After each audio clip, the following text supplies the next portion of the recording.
Hello,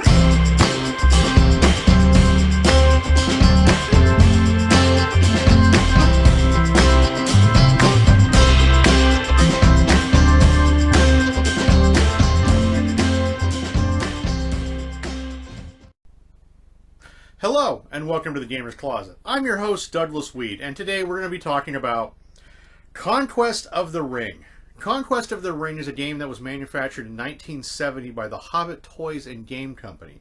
It seats anywhere from 2 to 4 players, is rated for ages 7 and up, and runs for about an hour of game time. But let's dig into it a little further, shall we?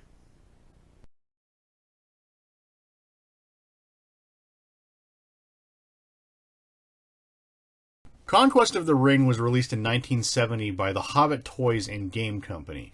It was marketed as a Middle-earth game for the entire family. Conquest of the Ring is a fast action pursuit game in which each of the 2 to 4 players compete for the one ring of power. Located in the center of the playing board, the ring waits to be claimed by the first player who traces their way through the maze from the point of beginning in their own Hobbitshire. Once claimed, the ring is placed over the successful player's pawn and the chase is on. To win the game, a player must successfully elude the pursuit of their opponents and carry the ring back to the starting space of their Hobbitshire.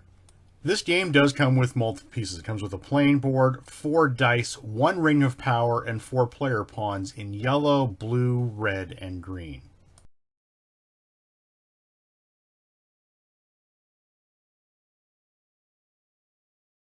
After each player has placed their pawn of matching color on their Hobbitshire located at their right hand as they face the playing board, they are given 1 die which they will keep throughout the entire game.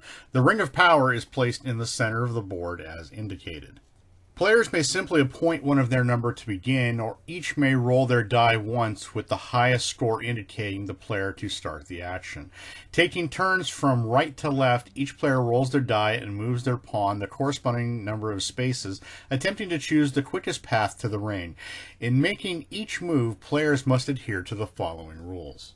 The different colored spaces, the green and blue, are for artistic purposes only, and each square counts as 1 space.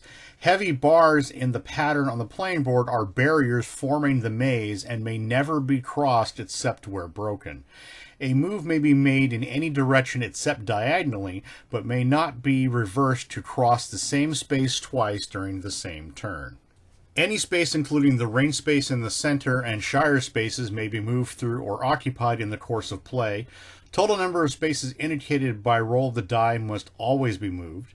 Players may pass each other or share the same space except when one is carrying the ring. When a player's pawn carrying the ring finishes a move on a space already occupied, the player owning the ring remains there and must move the other pawn 1 space in any direction. To seize the Ring of Power, a player must finish on the ring space by exact count. When this occurs, the ring should be placed over the pawn, and the player seizing the ring is given 1 additional roll of their die immediately to start the run for their Hobbitshire. All other players then give chase in turn, trying to steal the ring. And finally, the ring may be stolen by an opponent when they finish their move by exact count on the same space occupied by the ring-carrying pawn. When a player steals the ring, they are given 1 additional roll immediately to start the run for their own Hobbitshire. Well, this has been an overview of the Conquest of the Ring board game.